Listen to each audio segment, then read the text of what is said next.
থাকে সিঙ্গেল রুমে আর কর্মীরা থাকবে 32 জনের একটা রুমের গণরুমে। মধুর ক্যান্টিনে এসে উমুক ভাই রাজপথ ছাড়ি নাই, উমুক ভাই ভয় নাই, নেতা তোমার ভয় নাই, রাজপথ ছাড়ি নাই বলে আপনাকে মধুর ক্যান্টিনে আসতে বাধ্য করেছে। আপনার পদ প্রমোশন সবকিছু হচ্ছে মাদার পার্টি নির্ধারণ করবে। সেই জায়গা থেকে আমরা এই ক্যাম্পাসে দলীয় ছাত্র রাজনীতি আমরা চাই না, আমরা চাই ছাত্র রাজনীতি। ছাত্র নেতারা কখনোই সব শিক্ষার্থীর প্রতিনিধি হিসেবে উঠে আসতে পারেনি। দলীয় লেজুর ভিত্তিক ছাত্র রাজনীতি থাকবে কি থাকবে না, যদি না থাকে সেটি সিদ্ধান্ত আমাদের শহীদদের সাথে আলোচনা করে নিতে হবে। কারণ শহীদদের ম্যান্ডেট ছিল যে ক্যাম্পাসে দলীয় ছাত্র রাজনীতি থাকবে না। এই যে দলীয় ছাত্র রাজনীতি যে নামেই থাকুক না কেন, সেগুলো শিক্ষার্থীদেরকে পুঁজি করে তাদের যে মাদার পার্টি, এই মাদার পার্টির পারপাস সার্ভ করতে যুগের পর যুগ ব্যবহার করা হয়েছে। আপনার পদ প্রমোশন সবকিছু হচ্ছে মাদার পার্টি নির্ধারণ করবে। সেই জায়গা থেকে আমরা এই ক্যাম্পাসে দলীয় ছাত্র রাজনীতি আমরা চাই না, আমরা চাই ছাত্র রাজনীতি। এখন এই ছাত্র রাজনীতির ধরনটা কি হবে? মেঘমল্লার দা ওনার বক্তব্যের শেষের দিকে খুব সুন্দর করে পলিসিটা দিয়েছেন যে ডাকসু কেন্দ্রিক ছাত্র রাজনীতি। ডাকসুর যে অ্যানোমালিস গুলো রয়েছে, যে প্রবলেমস গুলো রয়েছে, এই প্রবলেমস গুলো উনি দেখিয়ে দিয়েছে। এখন এই বিষয়গুলি নিয়ে কাজ হতে পারে। এখন বিষয়টা দাঁড়াচ্ছে যে ডাকসুতে যখন একটা শিক্ষার্থী আসবে, তখন সে ছাত্র দলের প্রতিনিধি হিসেবে আসছে না, সে শিবিরের প্রতিনিধি হিসেবে আসছে না, ইউনিয়নের প্রতিনিধি হিসেবে আসছে না, বৈষম্যের প্রতিনিধি হিসেবে আসছে না, সে আসবে ঢাকা বিশ্ববিদ্যালয়ের সকল শিক্ষার্থীর প্রতিনিধি হিসেবে। আমরা দেখেছি যে আমাদের ছাত্র নেতারা কখনোই সব শিক্ষার্থীর প্রতিনিধি হিসেবে উঠে আসতে পারেনি। সে হয়তো ছাত্রলীগের প্রতিনিধি ছিল, ছাত্র দলের প্রতিনিধি ছিল, শিবিরের প্রতিনিধি। আজকে এই 24 পরবর্তী গণ অভ্যুত্থান যখন আমাদেরকে শেখ হাসিনা বলেছিল যে আমাদের সাথে তোমরা আলোচনায় বসো, আমরা বলেছিলাম শহীদের সাথে আলোচনা করে শহীদরা যদি আমাদের সাথে যায় তখন আমরা আলোচনা করব। ঠিক 5 আগস্টে আমাদের যে অভ্যুত্থানটি হয়েছে, অভ্যুত্থানের একটি গুরুত্বপূর্ণ বিষয় ছিল দলীয় লেজুর ভিত্তিক ছাত্র রাজনীতি।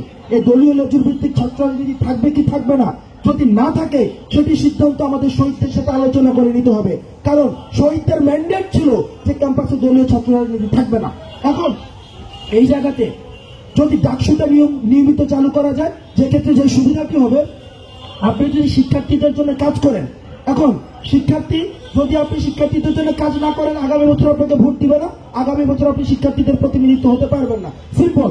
আপনি তখন শিক্ষার্থীদের কাছে দায়বদ্ধ থাকবেন। আগামী সংসদে নির্বাচিত হওয়ার জন্য হলেও আপনি শিক্ষার্থীদের সাথে দায়বদ্ধ থাকবেন। এই শিক্ষার্থীদের সাথে দায়বদ্ধর জায়গা থেকে আপনি কখনোই শিক্ষার্থী বিমুখ কোন রাজনীতিতে কোন এজেন্ডা বাস্তবায়নের হাতিয়ার হিসেবে আপনি ব্যবহার হতে পারবেন না। শেষ করছি নাজিম ইকবালের একটি কবিতা দিয়ে।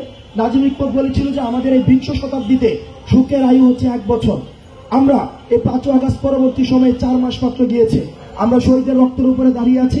তাদের যে ম্যান্ডেট ছিল, যে দলীয় লেজুর বৃত্তি, যেটা আমাদের একটা দুঃখ স্মৃতি ছিল, আমাদের এই ক্যাম্পাসই শত শিক্ষার্থীর ক্যারিয়ার নষ্ট করে দিয়েছে। আবরার ফাহাদকে হত্যা করেছে, সেখানে রুমিকে হত্যা করা হয়েছে, আমাদের হাফিজুর মোল্লার মতো আমাদের শিক্ষার্থীদেরকে ঝরে যেতে দেখেছে। আমাদের এই বিশ্ববিদ্যালয়ে আমাদের যে মধ্যবর্তী শিক্ষার্থীরা আসে, যেখানে উন্মুক্ত আমাদের কথা বলার এখানে একটা পরিবেশ হওয়া উচিত, সেই পরিবেশের প্রেসক্রিপশনটা যখন আমার মাদার পার্টি বেঁধে দেয়, সেখানে কখনোই এখানে ছাত্রদের প্রতিনিধি এবং ছাত্রদের আশা আকাঙ্ক্ষার প্রতিফলন কখনোই ঘটতে পারে না। বিদ্যমান যে ছাত্র রাজনীতি রয়েছে, দলীয় যে ছাত্র রাজনীতি রয়েছে, এই দলীয় ছাত্র রাজনীতি আপনাকে কি করেছে? আপনাকে প্রতিদিন ক্লাস ফিস দিয়ে মধুর ক্যান্টিনে এসে উমুক ভাই রাজপথ ছাড়ি নাই, উমুক ভাই ভয় নাই, নেতা তোমার ভয় নাই, রাজপথ ছাড়ি নাই বলে আপনাকে মধুর ক্যান্টিনে আসতে বাধ্য করেছে। এই যে বিদ্যমান দলীয় ছাত্র রাজনীতি, আপনার দলীয় ছাত্র রাজনীতি আপনার রিডিং রুমে না গিয়ে আপনাকে নেতা যখন ব্যাডমিন্টন খেলে সেখানে নেতার পাশে এসে হাতে তালি দিতে আপনাকে বাধ্য করেছে। বিদ্যমান দলীয় ছাত্র রাজনীতি আপনাকে সিটের অধিকার থেকে বঞ্চিত করে নেতা থাকে সিঙ্গেল রুমে আর কর্মীরা থাকবে 32 জনের একটা রুমের গণরুমে। তাইলে দেখেন এই যে বিদ্যমান রাজনীতি কাঠামোতে যেখানে ছাত্র নেতাদের কথা বলার উচিত ছিল যে ক্যান্টিনে কিভাবে ভর্তুকি আনা যায়, সেখানে দলীয় ছাত্র রাজনীতিতে আমরা দেখেছি যে ক্যান্টিন থেকে কিভাবে প্রজেক্ট পার্সেন্টেজ নেওয়া যায়। দ্বিতীয়ত, যেখানে ছাত্র নেতাদের কাজ ছিল কিভাবে ক্যাম্পাসে সিটের সমস্যা সমাধান করে আবাসিক সুবিধা আরো বৃদ্ধি করা যায় সেটির জন্য কাজ করা, সেখানে আমরা দেখেছি দলীয় ছাত্র রাজনীতির যে ছাত্র নেতারা রয়েছে তারা গণরুম সমস্যাকে জিয়ে রেখে কিভাবে ছাত্রদেরকে কাজে লাগিয়ে এই প্রটোকল রাজনীতিকে ইন্ট্রোডিউস করা। আমাদের যেখানে কথা ছিল ছাত্র নেতাদের যে কিভাবে লাইব্রেরির ফেসিলিটি বৃদ্ধি করা যায়, সেখানে আমরা দেখেছি দলীয় ছাত্র রাজনীতির ছাত্র নেতারা লাইব্রেরি থেকে শিক্ষার্থী এনে মধুর ক্যান্টিনে ভ্যানগার্ড দিয়েছে। আজকে এই পরিস্থিতিতে আপনি দেখবেন 5ই আগস্ট পরবর্তী সময়ে যখনই ক্যাম্পাস থেকে দলীয় ছাত্র রাজনীতির ছাত্রলীগ নিষিদ্ধ হয়েছে, ক্যাম্পাস থেকে তাদের হল থেকে তাদের উৎখাত হয়েছে, তখনই কিন্তু কৃত্রিম ভাবে যে সৃষ্ট যেই সিট সমস্যাটি সেটির কিন্তু সমাধান হয়ে গিয়েছে। তার মানে এই যে দলীয় ছাত্র রাজনীতি যে নামেই থাকুক না কেন, সেগুলো শিক্ষার্থীদেরকে পুঁজি করে তাদের যে মাদার পার্টি, এই মাদার পার্টির পারপাস সার্ভ করতে যুগের পর যুগ ব্যবহার করা হয়েছে। অর্থাৎ নেতা থাকবে একদম সর্বোচ্চ, নেতা যা বলবে নেতা থেকে ওহি নাজির হবে এবং এই নেতার ওহি ক্যাম্পাসে বাস্তবায়ন হবে। এটাই হচ্ছে মূলত কাজ। এবং আমরা যখন দলীয় ছাত্র রাজনীতির নেতাদের সাথে বিভিন্ন ইস্যুতে দলীয় ছাত্র রাজনীতি ক্যাম্পাসে কেন থাকবে, এটার পক্ষে একটা যুক্তি হচ্ছে যে তাহলে নাকি নেতা তৈরি হবে না। আপনি যদি 48 দেখেন, আপনি যদি 71 দেখেন, 90 দেখেন, 18 দেখেন, 24 দেখেন, দলীয় ছাত্র রাজনীতির যতগুলো নেতা ছিল এই জাতীয় স্বার্থের এগেনস্টে দাঁড়িয়েছে। 48 গুলো 52 গুলো আওয়ামী লীগ নেতার 144 ধারা ভাঙে নাই। 71 আওয়ামী লীগের ভূমিকা নিয়ে এখনো পর্যন্ত প্রশ্ন রয়েছে।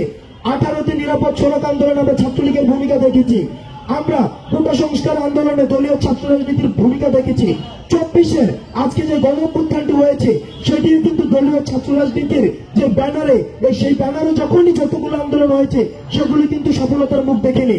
যখনই ছাত্র রাজনীতি, এই যে অ্যাক্টিভিজম গুলো, এগুলো ছাত্র রাজনীতির অন্তর্ভুক্ত, কিন্তু এগুলো দলীয় রাজনীতি ছিল না, এগুলো সাধারণ শিক্ষার্থীদের পক্ষে কথা বলেছে।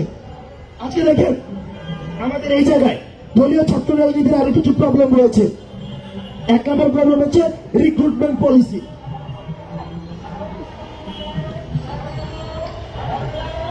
বিজয় 71 হলে একটা ছেলে ছিল, প্রচন্ড পরিমাণ রুট। সে প্রভু স্যারের রুম ভেঙেছিল। আমরা সবাই গণরুমে থাকতাম। প্রভু স্যারের রুম যখন ভাঙলো একটা ছাত্রলীগের একটা প্রোগ্রামের কারণে, সেই দিন তার পত্রিকায় ছবি আসছে যে প্রভু স্যারের রুম ভাঙা হয়েছে। সেই দিন সে গণরুম থেকে তার সিঙ্গেল রুমে প্রমোশন হলো। আপনি যদি দেখেন বিদ্যমান যে দলীয় ছাত্র রাজনীতি রয়েছে, বিদ্যমান দলীয় ছাত্র রাজনীতির রিক্রুটমেন্ট পলিসিটা কি, সেখানে কিভাবে নেতা নির্বাচন করা হয়, সেখানে নেতা নির্বাচন করা হয় সেটা হচ্ছে মাদার পার্টি সিগনেচার করা প্যাডের মধ্যে নেতা নির্বাচন করা হয়।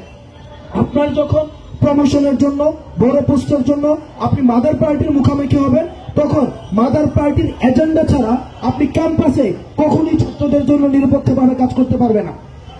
আপনি যদি সিটের ইস্যুটি দেখেন তাহলে আপনি দেখবেন আমরা দলীয় ছাত্র রাজনীতি সহ বিশ্ববিদ্যালয় দেখেছি, দলীয় ছাত্র রাজনীতি ছাড়া বিশ্ববিদ্যালয় দেখেছি। যেখানে দলীয় ছাত্র রাজনীতি নেই, যেমন খুলনা বিশ্ববিদ্যালয়, সেখানে কিন্তু সিট সংকট নেই। আমরা বুয়েটে দেখেন বর্তমানে দলীয় ছাত্র রাজনীতি নেই,